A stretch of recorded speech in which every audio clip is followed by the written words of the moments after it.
Hello guys, কেমন আছেন সবাই? আশা করি সবাই খুব ভালো আছেন। আজকের এই ভিডিওতে আমরা বহুল পরিচিত জনপ্রিয় কিছু গান দেখব, যেগুলো ছিল আসলে কপি করা বা অন্য গান থেকে নকল করা গান। আর এসব জনপ্রিয় গানগুলো যে নকল গান ছিল সেটা আপনাকে অবাক করতে বাধ্য করবে। তো পুরো দুনিয়াতে প্রতিদিন শত শত গান রিলিজ হয় এবং প্রত্যেক মিউজিক ডিরেক্টর বা গায়ক চেষ্টা করেন এমন একটা গান তৈরি করতে যেটা এর আগে শ্রোতা বা দর্শক কখনোই শোনেনি। তো যাই হোক, যে কোনো দেশের মিউজিক ডিরেক্টররা পুরো দুনিয়ার বিভিন্ন দেশের গান এবং মিউজিক শুনে থাকেন এবং সেখান থেকে তারা মিউজিকের আইডিয়া নেন, তারপর নিজস্ব মেধা খাটিয়ে একটা ভিন্ন ধরনের গান তৈরি করে থাকেন। ব্যাপারটা অনেকটা এরকম, আমি গ্রাফিক্স ডিজাইনার হিসেবে যখন কাজ করতাম তখন একটা ফ্লায়ার ডিজাইনের অর্ডার আসলে আমি গুগল থেকে ফ্লায়ার ডিজাইনের আইডিয়া নিয়ে তারপর একটা নতুন ডিজাইনের ফ্লায়ার তৈরি করতাম। তো মিউজিক ডিরেক্টরদেরও এরকম অনেক মিউজিক শুনতে হয় নতুন মিউজিক তৈরির আইডিয়া পেতে। তার মানে এই না যে সকল মিউজিক ডিরেক্টররাই এরকম অন্য দেশের বা অন্য ধরনের মিউজিক শুনে আইডিয়া নেন। অনেক লিজেন্ড মিউজিক ডিরেক্টর আছেন যারা নিজেরাই মাস্টারপিস, কিন্তু কিছু মিউজিক ডিরেক্টর আছেন যারা দুনিয়ার বিভিন্ন ছোট ছোট মিউজিক ইন্ডাস্ট্রিজের গানগুলোকে নিজেদের ভাষায় কপি করেন, পরে সেই গানটি হিট হয় এবং মিউজিক ডিরেক্টররা সেই হিট গানের জন্য অনেক বাহবা পান। কিন্তু পরে যখন ধরা পড়ে যে সেটা ছিল আসলে কপি গান, তারপর দেখা যায় একটা লজ্জাজনক অবস্থায় পড়ে যান। তো এই ভিডিওতে আমরা সেরকমই বহুল জনপ্রিয় কিছু গান দেখব যেগুলো ছিল কপি বা নকল গান, এবং এই কপি গান করার দুর্নাম আতিফ আসলাম থেকে শুরু করে শাকিরারও রয়েছে। তো যাই হোক, এই ভিডিওটি কোনো মিউজিক ডিরেক্টর বা গায়ককে ছোট করার উদ্দেশ্যে তৈরি করা হয়নি। এই ভিডিওটিকে জাস্ট একটা এন্টারটেইনিং ভিডিও হিসেবে নেওয়ার জন্য সবার কাছে একটা বিনীত অনুরোধ থাকলো। তো প্রথমে শুরু করছি জনপ্রিয় কণ্ঠশিল্পী শাকিরার বহুল প্রচলিত ওয়াকা ওয়াকা গানটি দিয়ে। এই গানটি 2010 সালে ফিফা ফুটবল ওয়ার্ল্ড কাপের থিম সং ছিল এবং এই গানটি এ পর্যন্ত সর্বমোট 250 কোটি ভিউ পেয়েছে।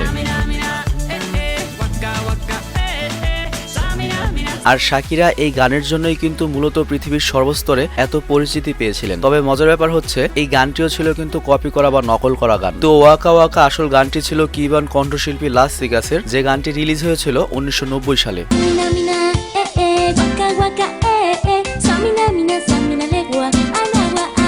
আর মজার ব্যাপার হচ্ছে এই কণ্ঠশিল্পী শাকিরার বিরুদ্ধে $11 মিলিয়ন বা 94 কোটি টাকার ক্ষতিপূরণ মামলা করেছিল। কিন্তু তদন্ত করে দেখা গিয়েছিল যে ওই কিউবান কণ্ঠশিল্পীও এই গান নকল করেছিলেন একটি ক্যামেরুনিয়ান গান থেকে, যে গানটি রিলিজ হয়েছিল 1984 সালে।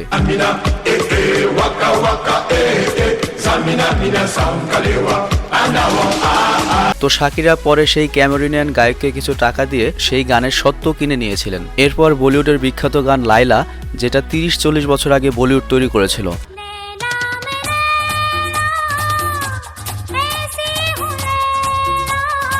এরপর সম্প্রতি শাহরুখ খানের সিনেমাতেও এই গানটি ব্যবহার করা হয়।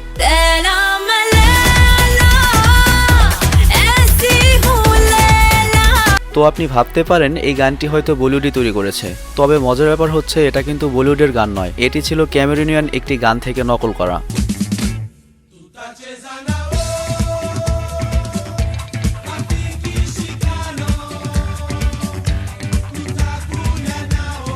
অক্ষয়ের বুলবুলাইয়া সিনেমার সেই বিখ্যাত বুলবুলাইয়া গানটির কথা নিশ্চয়ই মনে আছে।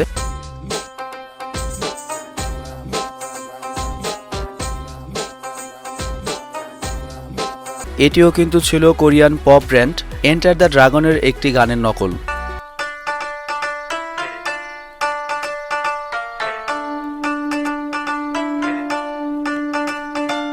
এমনকি ধুম সিনেমার থিম সং ধুমা চলে গানটিও কিন্তু নকল ছিল।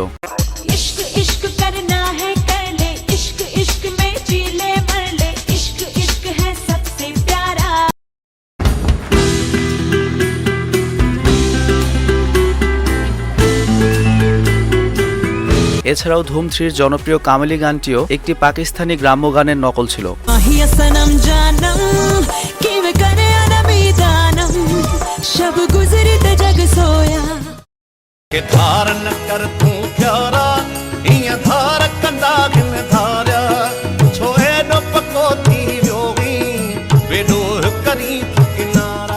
অজয় দেবগনের সিংহাম সিনেমার হানি সিং এর আতামাজি সাতাকলি গানটি নিশ্চয়ই শুনেছেন।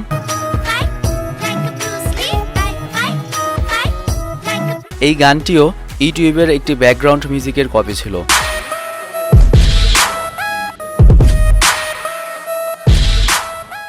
তবে সবচেয়ে আশ্চর্য করা ব্যাপার হচ্ছে সম্প্রতি রিলিজপ্রাপ্ত হানি সিং এর লকা গানটিও কিন্তু একটি কপি গান।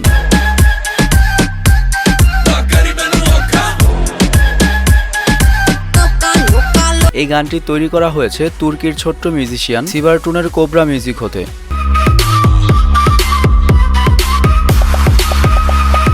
আর নকলের ক্ষেত্রে র্যাপার বাদশারও কিন্তু কম দুর্নাম নয়। তিনি কয়েকদিন আগে গেন্দাপুলের জন্য সমালোচিত হয়েছিলেন। তবে ওটা ছাড়াও বাদশার লাড়কি পাগল হে গানটি নিশ্চয়ই শুনেছিলেন। অভিযোগ রয়েছে পাগল হে গানটির মেইন লাইন পাকিস্তানি বংশোদ্ভূত নেদারল্যান্ডের গায়ক কামাল রাজার ট্রাবল গানটি থেকে নকল করা হয়েছে।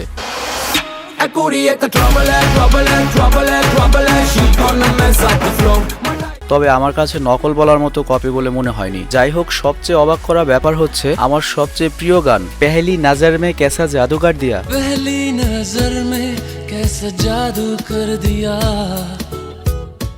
এটিও একটি কোরিয়ান গানের কপি ছিল।